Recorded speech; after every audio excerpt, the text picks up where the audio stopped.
Bismillahirrahmanirrahim. Assalamualaikum dan salam sejahtera. Yang saya hormati para panel, nama saya Muhammad Rizal bin Khatib daripada Jabatan Kejuruteraan Awam Politeknik Mukah. Pada hari ini saya akan membentangkan tajuk kajian saya iaitu kajian kekuatan bata termampat berasaskan tanah liat. Pengenalan. Bata berasaskan tanah merupakan produk mampan yang menggunakan bahan tempatan seperti tanah. Oleh kerana Malaysia berada di garis sangkau khatulistiwa dan beriklim tropika, tanah yang sesuai digunakan adalah tanah liat. Komponen lain untuk menghasilkan bata tanah termampat adalah pasir, simen dan air. Pernyataan masalah.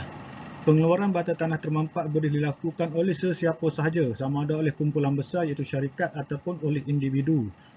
Walau bagaimanapun, kadar pemampatan yang diperlukan untuk menjadi rujukan dalam penghasilan bata tanah termampat dari tanah liat masih belum dapat dipatuhi di negara kita. Nilai yang diperolehi dari kajian ini diharapkan akan dapat dijadikan rujukan dalam penghasilan bata seperti ini. Objektif kajian. Pertama, menentukan kekuatan mampatan yang sesuai untuk menghasilkan bata tanah termampat berasaskan tanah liat. Kedua, menentukan kadar serapan air terhadap bata tanah termampat berasaskan tanah liat. Skop kajian. Jenis tanah yang digunakan adalah tanah liat. Nisbah campuran kawalan ialah 1:10. Prototipe bata termampat dihasilkan dengan menggunakan seri tekanan mampatan yang berbeza antara 2000, 3000 dan 4000 PSI. Jenis ujian yang dilakukan ialah ujian kekuatan mampatan dan ujian penyerapan air. Kajian literatur. Komposisi tanah yang terbaik mestilah mengandungi 15% bakutu kelikir, 50% pasir, 15% lumpur dan 20% tanah liat seperti yang ditunjukkan dalam gambar rajah di bawah. Kajian literatur. Bahan yang digunakan untuk menghasilkan prototipe bata termampat seperti simen menggunakan simen Portland biasa, tanah menggunakan tanah liat, pasir mestilah melepasi saiz air 2 mm, air, jumlah air yang diperlukan antara 10 hingga 20%, siri tekanan yang diaplikasikan adalah 2000, 3000 dan 4000 PSI. Okey, rajah menunjukkan saiz bata termampat iaitu panjang kali lebar kali tinggi 100, darat 50, darat 25 mm. Metodologi kajian. Rajah menunjukkan carta ahli kajian. Mula, pengenalan, kajian literatur, penyediaan bahan dan peralatan, nisbah bancuhan 1:10, simen, tanah dan pasir, ujian fizikal tanah, ujian sifat kimia tanah, ujian pH air, penghasilan prototipe, ujian makmal iaitu ujian kekuatan mampatan, ujian kadar serapan air, analisis keputusan, kesimpulan dan cadangan dan seterusnya tamat. Metodologi, ujian bahan. Ujian fizikal tanah seperti ujian taburan zarah, analisis ayakan, ujian jar, ujian high attribute. Kedua, ujian kimia tanah menggunakan X-ray fluorescence. Dan yang ketiga adalah ujian pH air. Air mestilah berada dalam skala pH yang neutral. Ujian spesimen. Yang pertama, ujian kekuatan mampatan dengan menggunakan UTM machine, Universal Testing Machine. Ujian kedua ialah ujian serapan air dengan menggunakan kaedah rendaman sejuk selama 24 jam. Metodologi kajian. Penghasilan prototipe bata termampat tanah liat. Yang pertama ialah ujian penyediaan bahan dengan menggunakan nisbah bancuhan 1:5 seperti dalam gambar rajah. Proses yang kedua ialah proses campuran bahan iaitu campuran bahan kering, campuran bahan kering dengan air dan proses percampuran yang telah siap. Proses ketiga ialah proses mampatan di mana campuran akan ditimbang seterusnya dimasukkan ke dalam acuan untuk dimampatkan dengan siri yang dikenakan.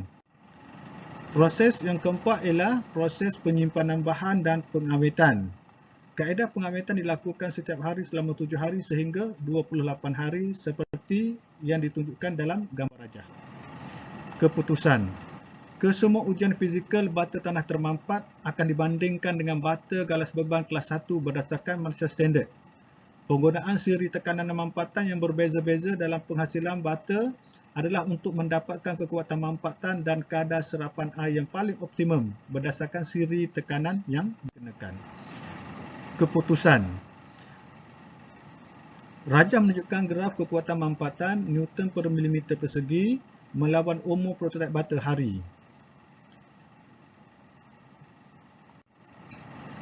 Hasil dapatan daripada ujian mampatan yang pertama ialah semakin meningkat siri tekanan yang diaplikasikan, semakin bertambah kuantiti tanah yang diperlukan untuk dimasukkan ke dalam acuan, di mana pada 2000 PSI sebanyak 410 gram, 3000 PSI sebanyak 437 gram, pada 4000 PSI ialah 462 gram.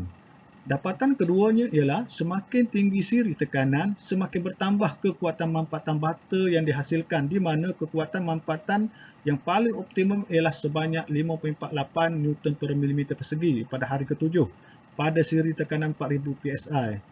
Namun, ianya masih lagi di bawah tahap kekuatan yang ditetapkan oleh Malaysia Standard. Dapatan yang ketiganya ialah semakin meningkat umur bata, kekuatan mampatan akan menjadi semakin menurun. Ini kerana tanah liat mempunyai kandungan lumpur yang sangat tinggi yang tidak dapat menanggung kekuatan mampatan yang dikenakan. Untuk ujian yang kedua ialah kadar serapan air. Rajah menunjukkan graf kadar serapan air peratus melawan prototipe bata hari. Terdapat dua dapatan hasil daripada ujian serapan air, iaitu yang pertama, semakin meningkat siri tekanan mampatan, kadar serapan air menjadi semakin rendah kerana kepadatan ini akan menutupi ruang-ruang kosong di antara butiran zarah dan menghalang penyerapan air ke dalam bata. Dapatan yang kedua ialah penyerapan air yang paling rendah adalah pada siri tekanan 4000 PSI, iaitu sebanyak 17.3% pada peringkat umur 7 hari dan semakin meningkat kepada 18.5% pada umur 28 hari. Namun, masih lagi melebihi had yang dibenarkan sebanyak 15%.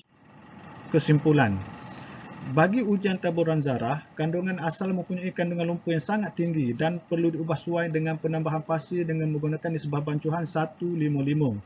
2. Apabila siri tekanan meningkat, kuantiti tanah yang digunakan juga akan semakin bertambah. Tekanan yang paling sesuai adalah pada 4000 PSI, di mana kekuatan mampatan pada umur 7 hari adalah 5.48 Newton per milimeter persegi dan semakin menurun pada 5.16 Newton per milimeter persegi pada umur 28 hari. Yang keempat, kadar serapan air yang ditetapkan sebanyak 15%, namun kadar serapan yang paling optimum adalah sebanyak 17.3% pada siri tekanan 4000 PSI pada umur 7 hari dan semakin meningkat kepada 18.5% pada umur 28 hari. Cadangan. Yang pertama, siri tekanan mampatan yang sesuai hanyalah pada siri tekanan 2000 PSI sahaja.